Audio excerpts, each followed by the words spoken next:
Yan, good morning mga idol.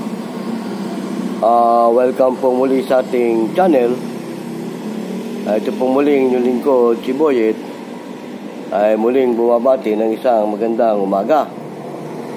At naway, nasa mabuti tayong kalagayan, saan man kayong panig ng ating bansa naroroon, Mapa, Luzon, Visayas, Mindanao, ay inaanyayahan ko kayo na samahan niyo ako sa maikling sandali nitong ating programa. At siyempre mga idol, shoutout muna sa ating mga subscriber dyan, sa ating mga viewer, gayon din sa ating mga follower. At kung bago ka pa idol sa channel natin ito, ay huwag mo naman kalimutang mag-subscribe at pumindot ng ating bell button para naman lagi ka ring updated sa ating mga video. Bueno, mga idol, ang tatalakayin natin sa mga oras na ito may kaugnayan pa rin sa larangan ng serbisyo publiko at sa larangan ng social media.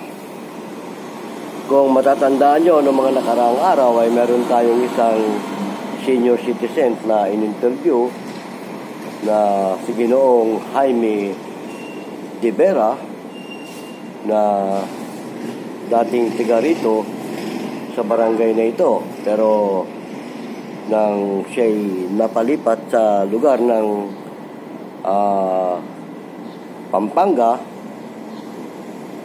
Bulacan yata, hindi ko matanda kung Pampanga ba o Bulacan, napasama ang kanyang kalagayan at di umano ayon sa kanyang salaysay nung siya'y ating in-interview, minamaltrato siya ng kanyang asawa, mga anak at apo. Ngayon, nasa kasalukuyang may karamdaman siya, tumihingi nga siya ng konting tulong sa mga tiga rito na kanyang pinuntahan. Kung di ako nagkamali, noong mga nakaraang araw yata yun, kahit konti naman, nabahagian siya, lalo na ni Ginang Norma Conde, malaking pasalamat niya at kahit paano magagamit niya ito sa kanyang pagpapagamot. At ayon pa sa kanya, uuwi siya sa kanilang probinsya sa lugar ng Pangasinan. Oo. At hindi natin malaman kung saan sa Pangasinan yon dahil nga ang sabi niya tutuloy siya sa kanyang kapatid sa San Juan, Pangasinan yata. Oo. At yun daw ang nakakaalam sa una niyang pinagpagamutan sa kanyang karamdaman. At ang advice nga namin sa kanya na kung sakaling makauwi ka, magpagamot ka ng diretso at nang gumaling ka. Huwag mong sayangin yung panahon na huwag ka mawala ng pag-asa na kung muna sa karamdaman ka, ganyan ka na lang. May mga tao na nakahandang tumulong sa iyo, lalo't nandoon ka na siguro sa lugar nyo at kilala ka naman yata doon. Ayun ang advice namin sa kanya. Kaya malaki naman ang pasalamat niya dahil kahit papano nabigyan siya ng konting tulong. Pero doon sa kanyang pamilya na mula sa kanyang asawa, anak at yung kanyang mga apu-apuhan, hindi maganda ang trato sa kanya, kaya minarapat na lamang niya na lumisan, iwanan na sila at uuwi siya di umano sa kanilang sariling lugar sa bayan nila. At doon nga siya daw tutuloy pansamantala sa kanyang kapatid. At nawa saan man siya naroon ngayon, sana nasa mabuti na rin siyang kalagayan. At kung may mga nakarelate sa aming video na in-upload ko, sana may mga kapwa tayo vlogger na makarelate sa ganung pangyayari. May mga vlogger tayong tumutulong talaga sa mga ganyan nangangailangan ng tulong. At nawa sana'y matulungan siya. At dun sa mga kapwa natin vlogger, shoutout sa inyo mga idol, ha? Lalo na yung mga kapwa natin vlogger na ang layunin ng kanilang pagbablog ay tumulong talaga sa mga nangangailangan ng tulong. Sana kung mapuntahan nyo si Ginoong Jaime De Vera sa lugar ng, sabi niya, Pangasinan daw siya, di umano, uuwi. Oo.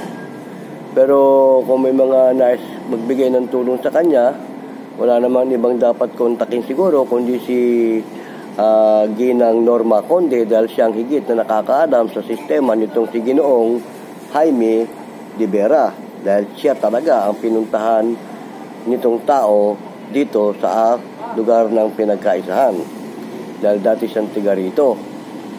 Kaya nga siya na rin ang pangunahing tumulong kay Ginoong Jaime de Vera, dahil nga siya ang unang nilapitan para humingi ng tulong sa kanyang pagpapagamot, gayon din sa pamasahe pauwi sa kanilang bayan sa Pangasinan. Taga Pangasinan siya noon pa, nabanggit na rin niya nung nandito pa siya, ang probinsya niya Pangasinan. Panggalatok siya Panggalatok, Ilocaok.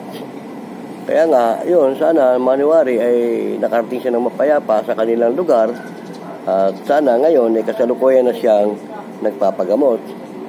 Bueno mga idol, itong inyong lingkod bilang nasa larangan ng serbisyo publiko, ay bukod pa riyan, ang talagang tungkulin ko bilang lingkod bayan ay lupon tagapamayapa ako nitong aming barangay. Kaya nga ito ngayon naka-duty tayo dito sa aming barangay, pansamantala naka-break time, sumundot muna tayo ng ating mga pagbablog. Tama, di ba? Kaya kung saan ka man naroon ngayon, Ginoong Jaime de Vera, nawa ay sana'y makamtan mo ang hinihingi mong tulong sa ating mga mamamayan. At sana'y may nakarelate nung una mong video na in-upload natin. Meron tayong mga kapwa-vlogger sana na nakarelate doon. Matulungan ka nawa sana nila. Pagpasensya mo na ang konting tulong na naibigay namin sa iyo nung nandito ka. At maniwari, may iba pang mga tao na makatulong sa iyo sa iyong problema, lalo na sa iyong pagpapagamot.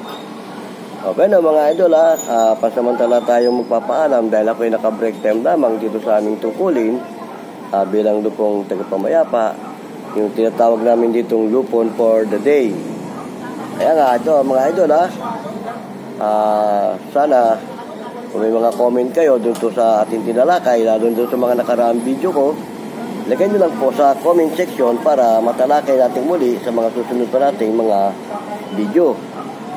Okay no Muli ako nagpapasalamat sa inyo, lalo na doon sa mga tao na naghahangad tumulong dito kay Ginoong Jaime de Vera.